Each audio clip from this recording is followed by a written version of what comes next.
right, Mr. Yenwen Fang, how you doing today? Welcome to the BlockHash podcast live. I'm doing well. Yeah, nice to be here. Thanks for having me. Yeah, it's great having you, and thanks for making the time. I know it's late there. You're on a completely different time zone. Yeah, it's all right. Yeah. So tell me, where are you based? Where are you from? I'm from Taiwan. I'm based in Taiwan right now. Okay. Do you work out of Taiwan as well, or are you just there at the moment, or? Yeah, I work out from Taiwan, but I travel a lot before COVID. But I think nowadays people don't travel, so I kind of like 100% in Taiwan right now. Yeah. Are you able to travel from Taiwan, or what's it like there with COVID? Yeah, able to travel, but I mean there are restrictions. So I mean like every time you come back, you have to be quarantined for like 14 days.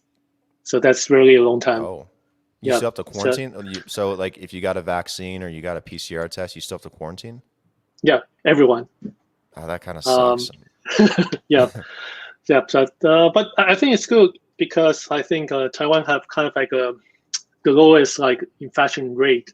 I mean over the world. So it's an island, so it's kind of easy Hmm. to protect. So yeah. Anyway, yeah. I think it's just like spatial time for everyone. Yeah, well, hopefully that gets a little bit better for you guys. I mean, it'd be nice if, Hmm. a lot more countries started opening up, which they're slowly starting to do. Yeah. But yeah, anyways, tell me a little bit about yourself and your background. My audience is going to be curious, like who you are, who's this Mr. Yen Wen Fang? What does he do? How did he get into blockchain? Give me a little bit of background. Sure, sure. Yeah. So yeah, I grew up in Taiwan. I have like founded like several companies before. I mean, mostly in Taiwan, some in US. I've been working in US for some time. Um, so I actually get into. I'm a little bit older. I mean, like I've been like in the startup field for a while. Hmm. So I personally got into crypto in like 2018. So like 3 years ago. At the time, we actually want to do. I mean, at the time, we are already like kind of focused on derivative.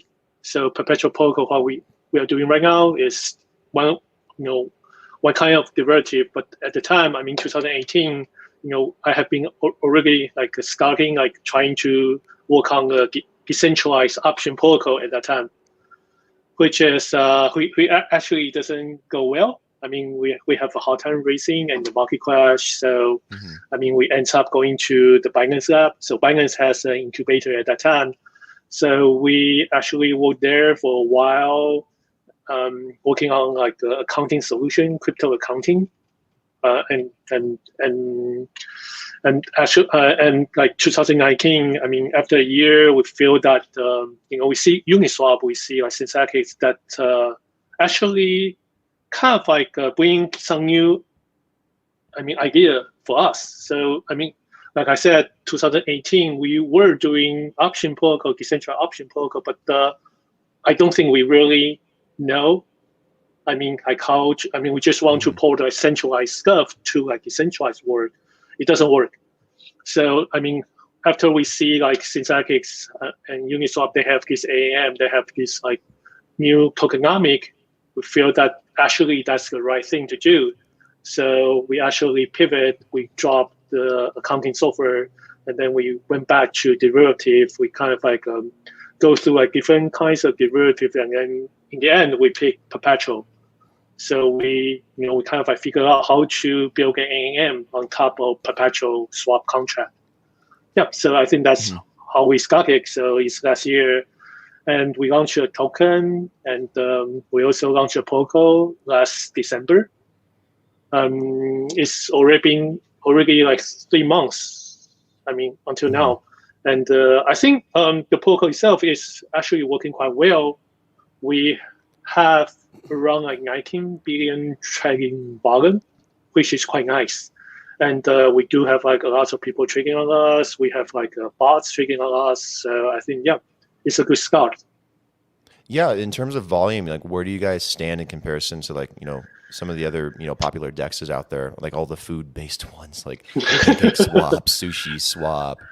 Okay, yeah, well, that's a good question. So compared to Uniswap, I think we are like only like maybe like 10% of Mhm. that. They have been in the market for a while, so we are kind of like new. I think that's of course one factor. But the other thing is that we are working on this, perpetual swap, which is very different from a spot trading DEX. So I think that's yeah. But if you compare the volume, we are kind of like 1/10. If we compare to like the whole decentralized derivative market, I think Perpetual Protocol actually has like 80% of all trading volume. Mhm. So we are kind of like a number one right now. So, but there are like new protocol popping up, new DEX popping up like daily. So, we are actually working hard trying to keep the lead. Gotcha. Tell me a little bit more about Perpetual Protocol, like, as a DEX, what's your guys' like goal and mission? Like, what are you guys trying to accomplish? Are you just trying to build something that's better than the existing DEXs? Or are you trying to build something different? Yeah, that's a good question. So I'm an engineer, so I'm more like so kind of like deep in the mind. I want to make a decentralized product of like traditional derivative product. So decentralized versions of that. So I think what we want to do is that we want to build a derivative DEX or derivative protocol that's, will be like top three in the world. So that's our goal. Um, so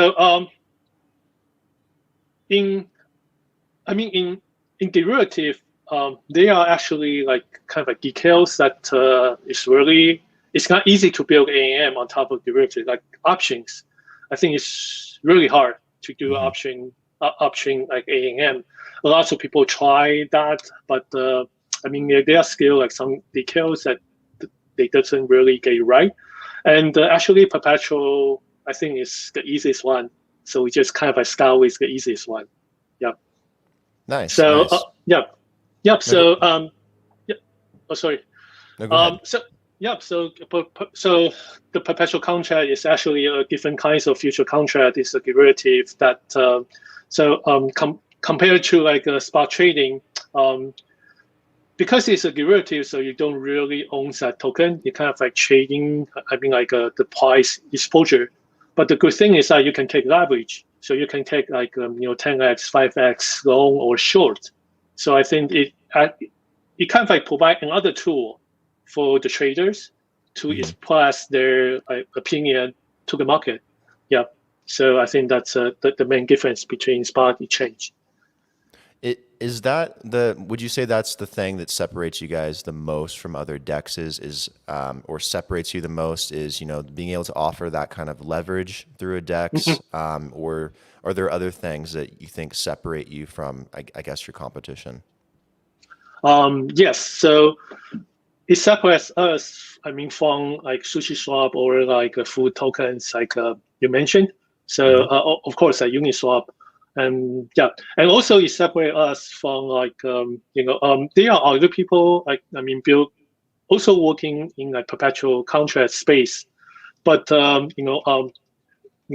they take different approach. Some of them they still build a limit order book.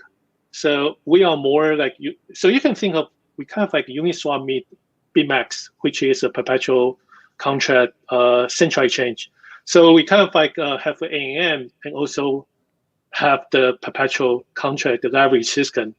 So I think that's actually make us very different from all the competitors. Yeah, it's a very competitive space. Everyone's trying to, get into DEXs or do something in DeFi. Mhm. So, it'd be really cool to see, how you guys, grow into that space in the future. And I think little things, like leverage, for example, offering like 10x leverage, offering different tools and spot trading definitely helps you guys stand out more. But yeah, it's super, super competitive. The other question I had was, you mentioned virtual AMMs, and I haven't heard that before. Can you explain a little bit more what virtual AMMs are? Sure, of course. I think so. We start up by having this like new design of AAM. So we call this virtual AAM.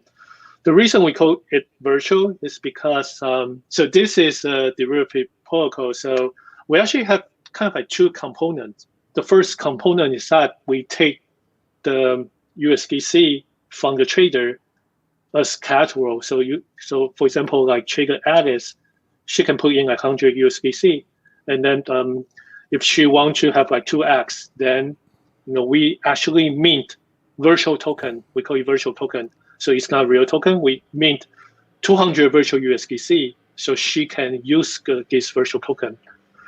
And the second component is that we have Uniswap SYK kind of a model.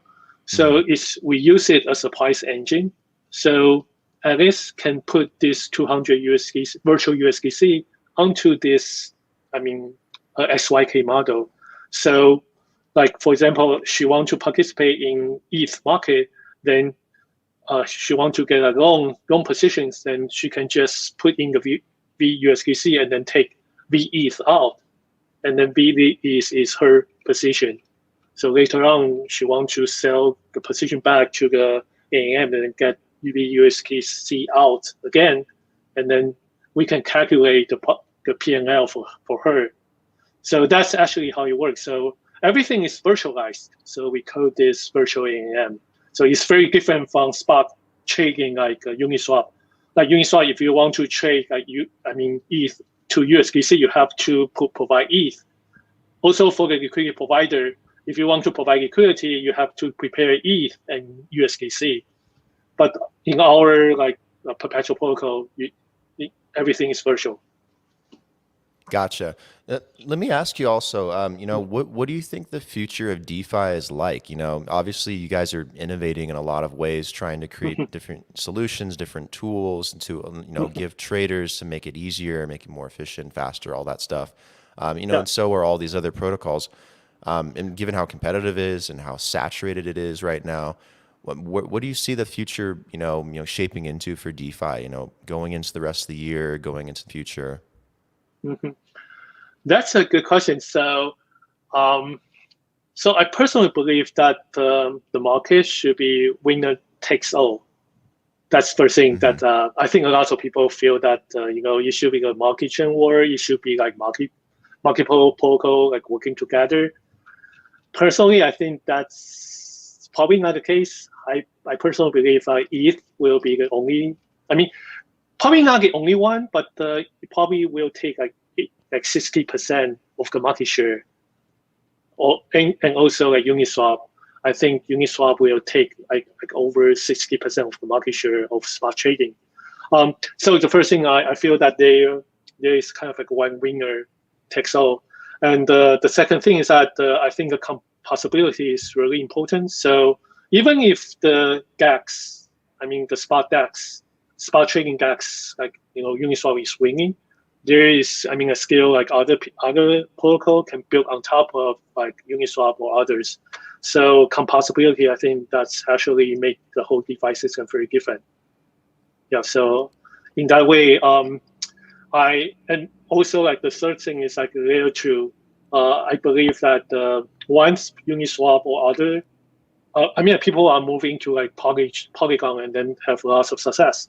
And personally, I believe Arbitron or like Optimism, once they launch, most of the protocol will be there. And then I personally believe like Uniswap, you will have like 10x of trading volume. And then at that time, we will have another DeFi summer. Personally, maybe like winter because it's already summer now. But after like Arbitron launch, I think like it should be like DeFi winter. That's really personally I believe because the bandwidth 100x bandwidth, Uniswap should be like 100x more efficient. Do you think we're entering a DeFi winter right now? Do you think we've maybe like peaked out over the spring and whatnot, and we've seen all this innovation and all this interest in it? And that maybe it might be quiet for a while and prices might go down, things like that, or do you think there's still more room to grow throughout the year? I personally think that there are more room to growth. I believe after Arbitron or Optimism launched, they should be like another like bull market for DeFi. That's what I believe. Another bull market this year This for year, DeFi? yeah. So I think so. Arbitron is launching like probably next month or like a few weeks after. And actually, you think about this. I mean, like, so we got like 80% of the market share of derivative. I mean, all the derivative protocol, right? But personally, I think there are several reasons. But one of the reasons is that we are the only one who kind of 100% built on top of. Right now, it's not only one, but when we started, it's only one that built on top of layer 2. So we are the only one that built on top of XSky. XSky has like more like bandwidth than ETH so we actually got the boost of the trading bargain because I mean like trading is cheap. I mean like the arbitrager come in, they don't really need to. I mean like like if you want to market make on like Uniswap, you got lots of competition. You have to take care of the gas price. You do lots of calculation, but on XSky actually everything is so cheap. So you just like once you see the price difference, you just go in. You just try to arbitrage. So it makes a lot of things easier. So that's how we can boost the trading bargain up. So I think the same thing happened to Uniswap. Uniswap has always been on the ETH mainnet. They they never try to like go off to the layer 2 solution, but they will. I mean, in a few weeks. So I personally believe that once they go on like Arbitron or Optimism, they should have like 10x of the trading bargain. Okay, got it. Actually leads into another question I had on V2, and I think someone asked it in the comments, so I'll just throw it up here. Is there a release date for Perp V2, or what details do you have on that? And then while you're kind of talking about that, I'm gonna throw up the website as well, so people can see it. So V2, yes, yeah. So we actually did an announcement. I mean, like right now, and yes, we have spent like several months on this already. I mean, so Perp V1 actually is doing quite well, but there are some like issues. I mean, there are actually two issues that we don't really have a good idea that how to solve it until we figure out how this V2. So the first thing is like efficiency. So like I said before, we are using this SYK like model, like just like Uniswap V2. SYK model is really good. It's very simple. People understand it. But from the capital efficiency point of view, you kind of like deploy the capital. I mean evenly across the curve. So it's not really that efficient. So we actually want to, swap that component out and then put in Uni V3, which has a concentrated liquidity model, which will boost our capital efficiency. So that's one part. That's one thing that we want to solve is the capital efficiency. And the second thing is that we have this like long-short imbalance in. It's more like detail, like design thing, but this actually. So we have this insurance fund. Actually, it goes quite well, but sometimes it actually goes down when the market moves a lot.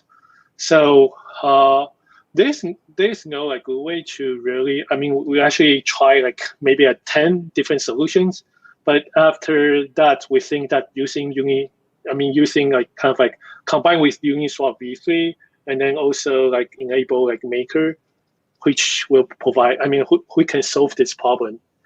Yeah. So yeah, that's like briefly description of V2, and I think we can launch V2 probably like in August, like September timeframe around there. Yeah, but nothing for sure because I think it's really hard to. Because we have to schedule the audit. There are lots of things. Yeah, but hopefully we can do that around there. Okay, got it. Yeah, and on top of that, what else is on your guys' roadmap for the rest of the year? That you feel that's important that you want people to know about regarding Perpetual protocol. Where you guys are going. Do you guys have new tools you're launching? New services or things people can use, or important updates similar to V2? What should people be aware of? Sure. So I think for this year, for actually V2 has like several milestones, but for this year, we want to build a change that just kind of like as better as FKX. I think FKX is kind of like the best centralized change out there that you can use. So in order, like for us, we build tools on blockchain, so it actually have some limitation. But for V2, actually, we can do lots of things that FKX provide, and then we can provide on blockchain. So for example, we want to have like close margin. So right now we don't have close margin. Close margin means that so right now kind of like each market, like the ETH market and also the uni market, the 1-inch market on our platform is isolated, which means that the collateral or the margin ratio is calculated individually, but we want to have close margin, which kind of combine together, so you have more capital efficiency. As a trader, so that's definitely one thing. And the second thing is that like FKX. So on V1 we use USDC as the collateral, but like FKX they enable like you can use ETH, you can use lots of other tokens. So we also want to have that as well. And the third thing, I think that's the thing we kind of like most like looking up to is permissionless market creation. Which right now for V1, every time we want to launch a new market, we will launch a vote, kind of like Aave or Compound. So people will propose, and then we have a governance voting for that market. Once it passes, the king will prepare, and then we launch that market. But for V2, probably like around the end of this year, we want to have like so anyone, if you can commit some like initial fund for the insurance fund, then you can create that market so people can trade. Yeah, so it kind of like that. So I think that's actually it enable a lot of like a possibility for the protocols. Yeah. Yeah, can you explain that part one more time? The permissionless market creation. What is that again? Yeah. So it's so compared to like we need a vote to create a new market.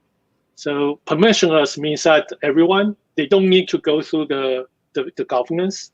They can just click on the UI, you deposit some like funds for the insurance fund, and then that's it. You can create a market just like Uniswap. So Uniswap, you can go in and then create the market like on your own. So you just need to mint that token first. So the same, we want to have that. Okay, got it. That makes more sense. Cool. Where's your community? Do you guys have like a Discord or a Telegram, or where do you guys interact and share ideas and for things to help make Perpetual protocol better? We have Discord. We also have Telegram. So I think either place that you can connect with the team and then ask questions, and I think the community can get back to you. Okay, cool. I'm going to put all that stuff in the description below so people can also, find it and go check it out and join the community if they want. I'll definitely jump in there and stir the pot a little bit. That's always fun. Discord channels in crypto are crazy sometimes, as you probably all know. Yeah. Anyways, Yenwen, thanks for taking the time to come on the podcast live today. Really appreciate it. I know it's very late there and very early here, so thank you for finding a time. And sharing everything you guys are doing with Perpetual Protocol. Really excited about it. It seems like something that's going to be really competitive with all the other DEXs out there. It's offering a lot of beneficial tools, and thanks to your guys' user base that will be beneficial if you're a trader and you want to get away from those centralized exchanges. So again, thanks for taking the time to come on, and we'll do it again in the future too. Sure. Thanks for having me. Yeah, it's nice talking to you. Nice talking to you as well. Talk to you soon. Okay.